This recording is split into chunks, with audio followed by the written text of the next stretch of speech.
Изкуственият интелект и човешкият мозък – сблъсък на интелигентности. Какво общо имат вашият мозък и изкуственият интелект? И двата могат да мислят, но по напълно различни начини. В следващите няколко минути ще разгледаме предимствата и недостатъците на изкуствения интелект и ще се вгледаме по-отблизо в тайните на човешките неврони. Вдъхновението зад машинното мислене. Ако това видео ви харесва, абонирайте се за още научни видеа. Какво общо имат човешкият мозък и изкуственият интелект? И двата могат да обработват информация, да учат и дори да решават сложни проблеми. Въпреки това, в основата си те функционират по принципно различни начини. Днес ще се потопим в вълнуващото пресичане между биологичния и изкуствения интелект, като ще изследваме силните страни и ограниченията на всеки от тях в един бързо променящ се свят. Нека започнем с най-необикновения компютър във Вселената, който познаваме – човешкия мозък. Скрит в черепа, той тежи малко над 1 кг и съдържа около 86 милиарда неврона. Всеки неврон е малка електрическа и химическа електроцентрала, способна да се свързва с хиляди други, създавайки сложна мрежа с трилиони връзки, известни като синапси. Информацията се движи в тази мрежа с удивителни скорости. Когато мислите се движите, помните или чувствате, невроните изпращат кратки електрически импулси по дългите си влакна, наречени аксони. Те могат да се движат със скорост до 120 метра в секунда, прескачайки микроскопични пролуки към други неврони чрез химически посредници. Този електрохимичен балет позволява на мозъка да тълкува сигнали от света, да насочва тялото ви, да изпитва емоции, да учи музика и да създава поезия.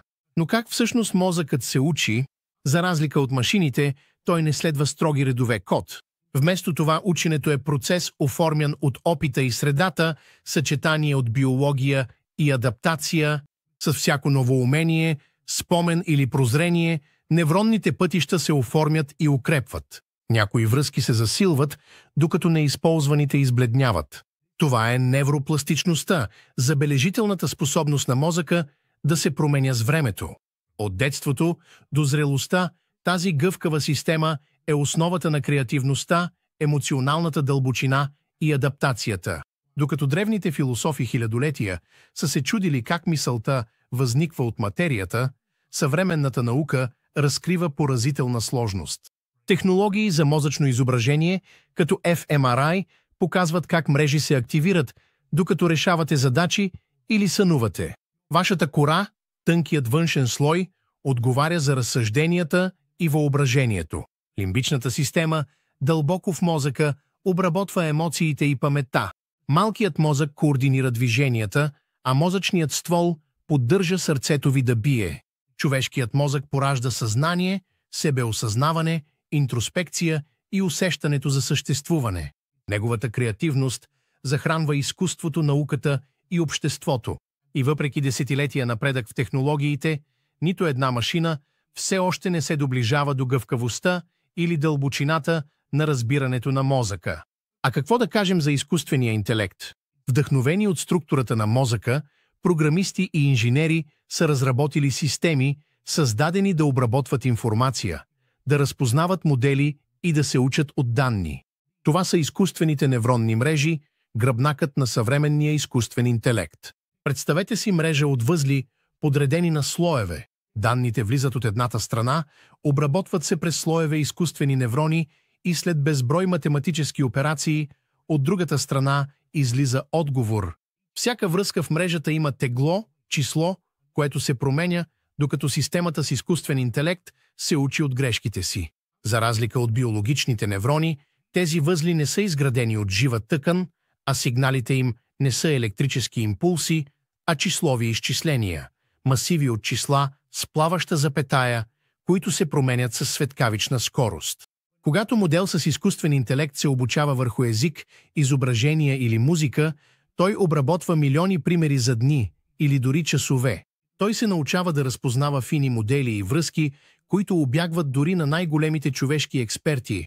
В тесни задачи, като класифициране на медицински изображения или превод на текст, изкуственият интелект може да превъзхожда хората както по скорост, така и по точност. Но за разлика от мозъка, който се учи чрез контекст, опит и множество сетива, изкуственият интелект е ограничен от данните. Той не разбира в емоционален или екзистенциален смисъл. Той не формира убеждения или прозрения. Неговата версия на ученето е статистическа оптимизация, настройване на милиони или дори милиарди тегла, за да се минимизират грешките в предсказанията. Това означава, че изкуственият интелект може да постигне свръхчовешки резултати в игри като Го или шах, но не знае какво означава да спечелиш или да загубиш. Въпреки тези разлики, изкуственият интелект предлага огромни предимства. Докато мозъкът е креативен, холистичен и интуитивен, изкуственият интелект е неуморим, прецизен и количествен. Първото му предимство е чистата скорост. Докато човешкият мозък е впечатляващ, честотата на изстрелване на невроните му достига само няколкостотин пъти в секунда. Но един модерен процесор изпълнява милиарди инструкции в секунда, като обработва огромни масиви от данни за миг. Второто предимство е издръжливостта. Изкуственият интелект не се нуждае от сън, почивка или развлечение. Той може да работи 24 часа в денонощието, 7 дни в седмицата, анализирайки фондови пазари, следейки за киберзаплахи или симулирайки нови молекули за лекарства. Трето, изкуственият интелект има достъп до глобален океан от информация. Той черпи от огромни бази данни, цялото интернет пространство, множество езици и съвкупността от записаното човешко знание. Може да открива фини връзки между генетични мутации и болести, да прогнозира времето или да оптимизира логистиката за фабрики и градове. В науката изкуственият интелект революционизира области от геномика и невронаука до астрофизика и материалознание. В медицината той открива тумори на скенери с прецизност, която понякога надминава тази на опитни рентгенолози. Той помага на изследователите да разработват нови ваксини и лечения, да симулират разпространението на болести и да персонализират терапии според уникалната биология на пациента.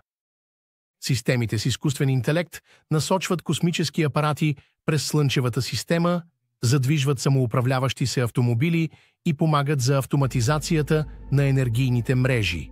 Те откриват измами с кредитни карти в реално време и превеждат реч между десетки езици. От изкуството до земеделието, революцията на изкуствения интелект разширява възможностите на човечеството, но тази сила идва с сериозни предупреждения. Първо, изкуственият интелект няма емоционална интелигентност и морална интуиция. Той обработва модели и вероятности, а не ценности или съпричастност. Той не може да улови културни нюанси или неуловим контекст по начина, по който може човек. Ако бъде захранен с пристрастни или непълни данни, една AI-система може да научи и засили тези недостатъци, вземайки решения, които са непрозрачни и понякога несправедливи. Второ, изкуственият интелект е толкова надежден, колкото е обучението му. Качеството на данните е от решаващо значение. Буклук вътре, буклук навън, нежелани грешки или скрити предразсъдъци в данните могат да доведат до изкривени резултати и реална вреда. Трето, възходът на мощните автоматизирани технологии може да разруши трудовите пазари, задачи, които някога изискваха човешка експертиза, от правни изследвания до визуална инспекция в фабрики, сега могат да се изпълняват от алгоритми. Въпреки че могат да се появят нови работни места, преходът създава значителен стрес за отделните хора, индустриите и обществата. И накрая, изкуственият интелект може да бъде използван като оръжие. Технологиите за deepfake могат да създават убедителни видеа и гласове, разпространявайки дезинформация и подкопавайки доверието. Автоматизираните системи за наблюдение могат да навлизат в личното пространство в невиждани досега мащаби. Хакери могат да използват изкуствен интелект, за да търсят уязвимости, да манипулират пазари или да сеят хаос в дигиталната инфраструктура. И така, как да гледаме на изкуствения интелект? Съперник или съюзник? В действителност, изкуственият интелект не е противник на човечеството, а негово отражение. Вдъхновен от човешкия ум, но оформен от математиката и силиция, неговите силни страни допълват нашите, а ограниченията му подчертават това, което ни прави уникални. Бъдещето не е битка между човек и машина, а партньорство между човек и машина. Работейки заедно, хората и изкуственият интелект могат да преодоляват предизвикателства, с които никой от тях не би се справил сам. Там, където аналитичната мощ на изкуствения интелект среща нашата емпатия, креативност и визия, се раждат нови възможности. Постижения в медицината, климатичните науки, изкуството и отвъд тях. Представете си хирурзи, които си сътрудничат с системи с изкуствен интелект, предсказващи най-доброто лечение, артисти, които използват алгоритми, за да вдъхновят нови жанрове на изразяване, изследователи, които картографират тайните на мозъка с изчислителна мощ, за която предишното поколение не е могло и да мечтае. Синтезът между човешката интуиция и машинния интелект е двигателят на прогреса, но това партньорство изисква мъдрост и отговорност. Само с ясни ценности, внимателен надзор и ангажимент към етично развитие можем да гарантираме, че технологиите ще усилят най-доброто в нас.